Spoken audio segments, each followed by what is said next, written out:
네, 이번 영상은 사이드 덱 영상을 조금 짧게 준비해 보려고 했고요. 이제 사이드 덱 같은 경우에는 저 같은 경우에는 이제 조금 후공인 경우에 보통은 페유발을 통해서 상대한테 이제 최대한 압박을 하는 스타일을 좋아해가지고 이번 기믹 같은 경우에는 후아로스 3장을 메인적으로 좀 준비를 해보고 싶어서 투입을 해봤고요. 이제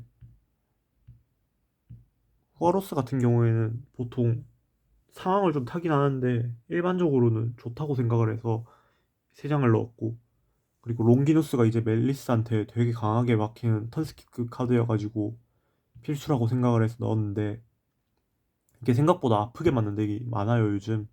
크리스토론 같은 경우에도 롱기누스 맞으면 거의 묘지를 다 못 쓰게 돼가 제외 기믹을 못 쓰게 돼서 거의 좀 위험해지는 경우도 있고, 그리고 이제 곧 나올 오르페골 같은 경우에도 롱기누스를 맞으면 아프거든요. 그래서 쓰면 좋을 것 같아서 넣었고, 이제 좀 특이하게 보이는 카드가 판타지메이 한 장이랑 플루리아 한 장일 텐데 얘네 같은 경우가 조금 고민을 많이 했는데 플루리아 2장을 할지 아니면 판타지메이 한 장을 할고 플루리아 한 장을 할지 고민을 많이 했는데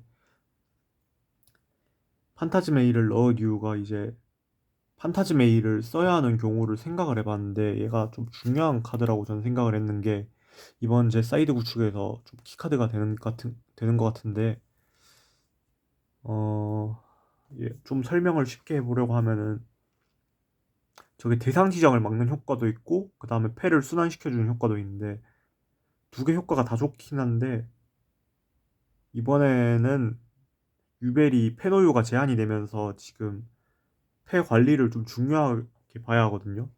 유벨이 이제 패 노유가 한계가 됐을 때는 진짜 패 노유를 잘못 쓰게 되면은 더 이상 자원을 회수할 수가 없어가지고 많이 위험해지는데, 그럴 경우에 패가 말리는 거를 판타지메이로 꼬인 걸 풀어주면서 추가 1개체수를 필드에 남기면은 나중에 난나로 갈 때도 저 개체수 한 개의 역할이 좀 크게 작용을 하기 때문에 좋다고 보고 있고요.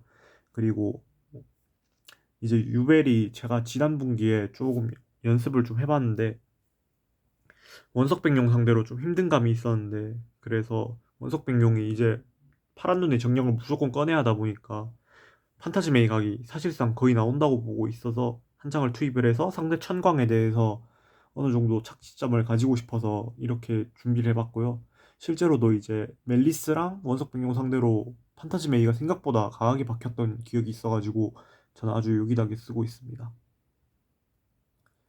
그리고 이제 페유발이 아니라 오히려 계기일식에서나 아니면은 일적 같은 카드를 써야 하는 경우가 있는데 얘네는 이제 라이제올 같은 경우에는 페유발을 던졌을 때 교환값이 생각보다 안 나온다고 생각을 해서 이제 조금 강하게 상대가 만들어 놓은 빌드를 뚫어내면서 전개를 하는 게 맞다고 생각을 해서 결국에는 상대가 데드네이트 하나를 세운다고 판단을 했을 때 이제는 심순자가 없기 때문에 엔간하면은 데드네이터를 뚫게 되면 전개를 할 수 있다로 성립이 되기 때문에 저 같은 경우에는 데드네이더를 뚫을 수 있는 카드 4장을 준비를 했고 그 4장이 이제 금지된 일적과 계기 일식에서인데, 개인적으로는 금지된 일적보다는 계기 일식에서가 조금 더 세다고 생각을 하는 게, 이게 필드에 크로스가 남아있는 경우에는 금지된 일적으로 상대를 이제 찍어도 효과가 무효가 되더라도 크로스 효과로 1퍼미션이 남아있고 만약에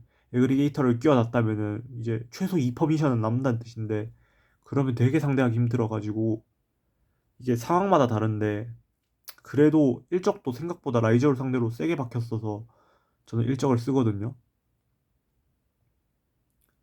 일적이 아니라 그 계기일식이 생각보다 세게 박혀가지고 계기일식을 좀 쓰고 있는데 이거는 취향을 좀 타긴 하는 것 같아요. 근데 계기일식이 제 개인적인 생각으로는 라이저를 상대로 좀 세게 해서 박혔어요. 그리고 해피의 깃털 같은 경우는 이제 어떤 매치업에서 쓰냐면은 백룡 상대로 써야 하는 경우가 꽤 있고 상대의 진정한 빛을 터뜨리면서 최대한 많이 아드 교환을 할 수 있는 카드라서 생각이 되어서 넣었고, 근데 이게 좀 비하인드 스토리를 풀자면은 제 생각에는 원래는 코사클이 되게 좋은 둥근 돌파 카드라고 생각을 해서 썼었는데 이번 분기에 코사클이 교환비가 안 나온다고 생각이 들어서 해기수로 바꿨거든요. 마봉약을 맞는 걸 감수하더라도 지금은 이제 핵잇을 쓰는 게 오히려 좋을 수도 있다고 생각을 해서 핵잇을 쓰고 있습니다. 이제 좀 꿀팁인데 저 같은 경우에는 성공 사이딩을 할 때는 어떤 식으로 하냐면은, 그래서 이제 대충 정리를 하고 보여드리면은, 선공에 제가 보여드렸던 덱이면은 리비로가 3장인데 그 중에서 2장을 빼고, 그리고 포영 2장을 빼고, 플루리아 1개랑 후어러스 1개랑 이제 제가 사용 신심과 마봉양을 넣어서, 이거 2개는 말명자용이고 그 다음에 요거 2개는 상대를 직접적으로 틀어막는 락카드여가지고 2개를 쓰는 거거든요. 원래는 이제 이 두 자리에 고민을 했던 게 어떤 게 있었냐면은, 이제 고민을 했던 게 마봉양 2장을 고민했던 적도 있었고 신심 2장을 고민했던 적도 있었는데, 그냥 잡히는 거 쓰겠다는 마인드로 2개를 쓰고 있거든요. 왜냐면은 신심은 조금 더 둥근 카드인데 그 대신에 라이프 코스트가 너무 커가지고 좀 쓰는데 고민을 많이 하게 되는 카드인데, 그 대신에 확실하게 한 개를 막을 수 있다는 점에서 되게 고평가하고 있는 카드인데, 마봉양은 그와 다르게 이제 라이프 코스트는 없는 대신에 자기 기믹도 멈추는 거를 어느 정도 감안을 하고 써야 하는 카드여서 리스크가 살짝은 있거든요. 그리고 기랑 같은 카드에 대해서 이제 케어가 좀 힘들긴 할 텐데, 근데 유벨 자체 기믹에서 이제 기랑을 맞는 경우가 크게 줄었기 때문에, 왜냐면은 소서리스를 통해서 기랑각을 아예 지울 수도 있고, 데먼 스미스 기믹을 다 돌렸을 때 DS1회가 기랑을 찍어가지고 무효시킬 수도 있겠죠. 그래서 이제 이렇게 2개를 1개씩 써도 크게 지장이 없다고 생각을 해서 1개씩 쓰고 있고요. 이제 그래서 사이드전 성공이면 이렇게 4장을 가져간다고 보시면 됩니다. 이렇게 4장을 사이드전 성공해서 가져간다고 보면 되고, 사이드전 후공이 이제 유벨한테 진짜 중요한데, 이게 이제 좀 어려워요 사실. 저도 항상 많이 고민을 하는 부분이기도 하고, 이제 게임을 하면서 항상 수정이 되고, 제가 덱리를 올릴 때마다 계속 사이드가 바뀌는데, 그런 이유도 이제 여기를 고민을 진짜 많이 해야 하거든요. 그래서 이제 만약 라이제롤 같은 경우를 만난다고 치면은 메인 덱에서 뭐가 썩는지 생각을 해봐야 하는데, 전 개인적으로 라이제롤을 만났을 때 메인에서 어느 정도 썩을 수 있다고 보는 부분이 지명자류가 살짝 애매하다고 생각을 하고, 왜냐면은 메인 사이드전 후공일 때 저는 일단 1턴에서는 지명자를 사용할 수 없기 때문에, 지명자는 패에서는 바로는 노든 카드가 된다고 생각을 해서 선호하지 않아서 말살 1개랑 무덤의 지명자 2개를 빼고 생각을 하거든요. 그래서 이제 덱을 한번 보여드리면서 설명하면 좋을 것 같은데, 인전 성공에 빠지는 사이드전 후공에서 빠지는 카드를 먼저 읊어보면은, 이렇게 4장 고정에다가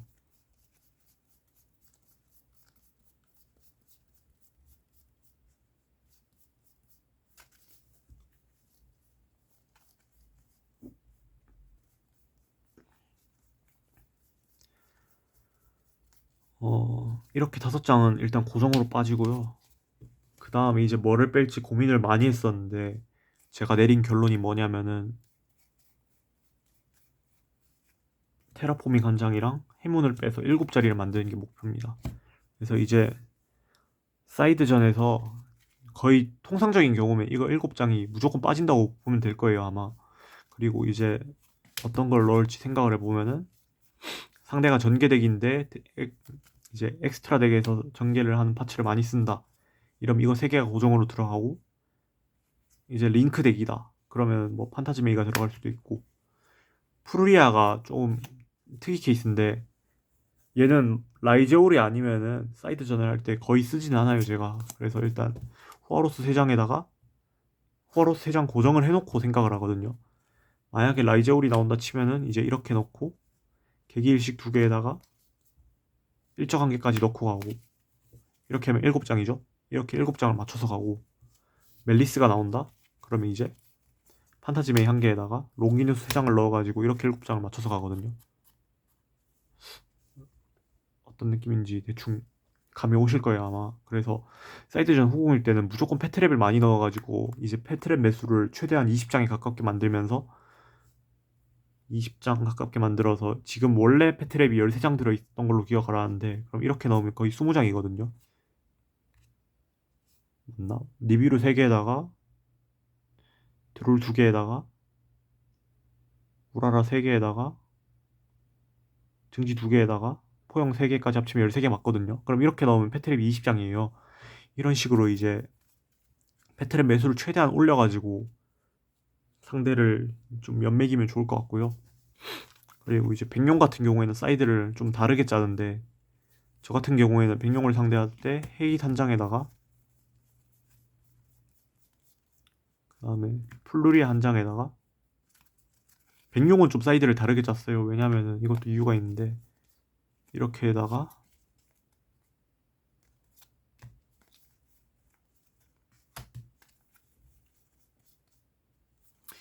일단 이렇게 5장을 고정으로 쓰는데 이유를 좀 알아야 돼요. 왜냐면은 원석 백룡 같은 경우에는 이제 제가 생각했을 때 어나더 베릴이 나오는 그 4레벨 원석용이 있잖아요.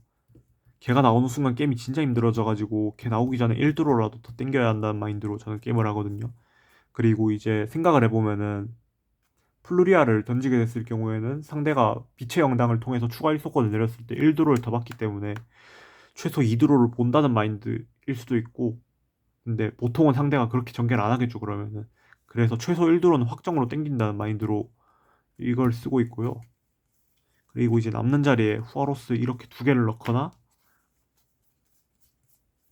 아니면은 개길식 이렇게 2개를 넣는데, 저 같은 경우에는 후아로스 2개를 챙겨서 이제 사이드를 이런 식으로 짜는데, 여기서 좀 의문이 드는 게 일적을 왜 쓰냐는 말이 나올 거예요. 아마 일적이 쓰면은 팩 코스트가 많이 부담이 될 텐데 왜 쓰냐는 질문이 나올 수 있는데, 천광을 효과를 알고 있으면은 대상 지정을 무조건 피해야 하거든요.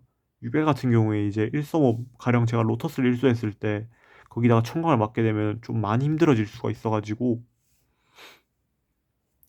이제 일적을 쓰면서 상대의 천광을 피하면서 상대의 정령용을 얼려가지고 추가적으로 해문 같은 걸 키면은 이제 다시 살리면서 전개를 하겠죠. 그런 식으로 상대의 견제를 유도를 해야 하고, 그리고 회기 같은 경우에는 이제 상대 천광이 없다고 가정을 하면은 이거 한 방이면은 무조건 필드가 밀리거든요.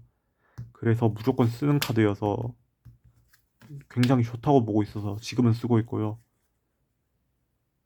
그래서 원석백룡을 상대할 때는 이게 원석백룡이라는 덱이 저도 좀 최근에 굴려보면서 느낀 게 저점이 엄청 세면서 마음 견제에도 어느 정도 차별점을 가지고 있는 덱이기도 하고,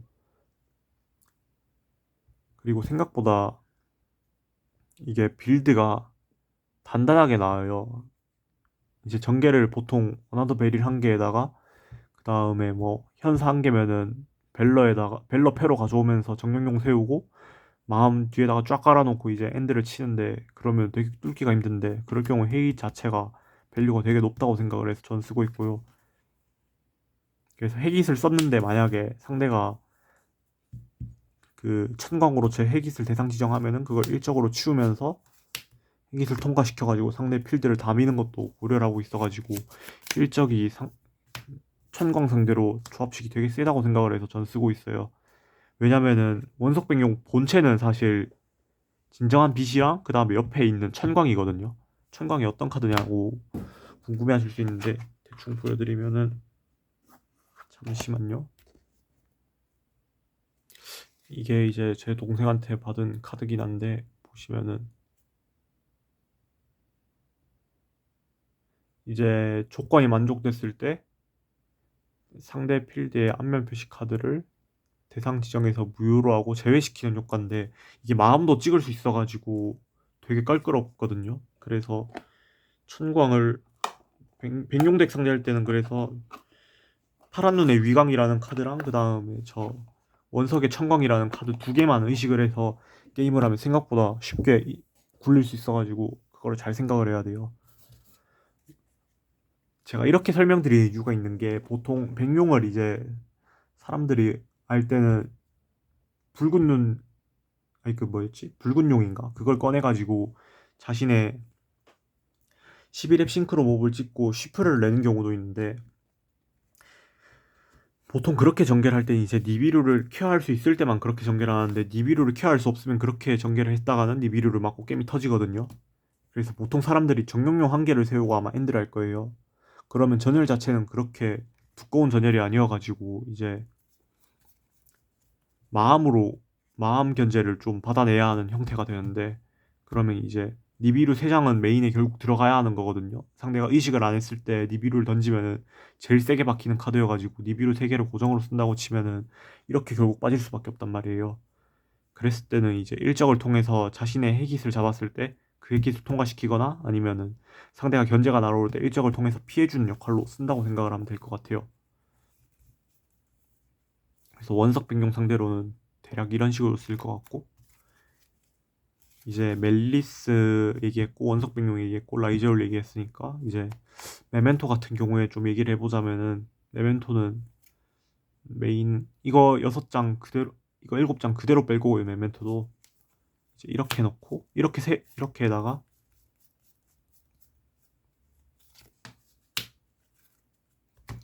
요렇게까지 디폴트로 넣을 거고요. 판타즈메인은 들어갈 수도 있고 안 들어갈 수도 있는데 링크 몹을 쓸 수도 있고 안 쓸 수도 있어가지고 불확실해가지고 이렇게 쓰고요. 이제 조금 애매한 경우가 있는데, 메멘토 퓨전이 제가 알기로 상대 메인 페이지 한정으로 프리체인이어가지고 코사클로 찍으면 좋은데 지금은 없으니까 이제 생각을 한 게 일적 2개 들어가는 게 좀 좋다고 생각을 하고 있고, 그리고 마지막으로 넣을 만한 개길식에서 이렇게까지 넣고 아마 돌릴 것 같거든요. 상대 필드에 5000 타점짜리 그 몬스터를 뒤집어주면 좋긴 해가지고 이런 식으로 7장 맞춰서 들고 갈 것 같고요. 그래서 얘네는 메인에 드롤 2장에다가 니비루 3장이 있는 것까지 감안을 해서 게임을 하면은 생각보다 멈출만 하다고 생각을 해서 이런 식으로 쓸 것 같고, 사이드 짜는 거는 이제 사이딩 하는 것 자체도 개인 취향이 좀 많이 반영되긴 하는데, 저 같은 경우에는 그래도 연습을 많이 해보면서 이런 식으로 하는 게 좋겠다 판단을 해서 쓰고 있고요. 그리고 이제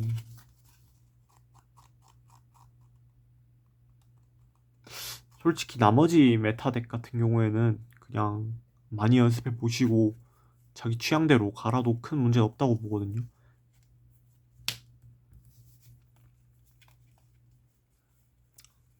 그래서 이 정도만 알아도 인간하면은 거의 게임을 이길 수 있다고 생각을 해서, 네.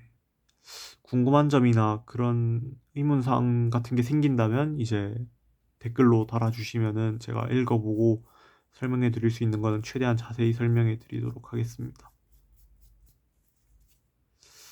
오늘 영상은 여기까지입니다.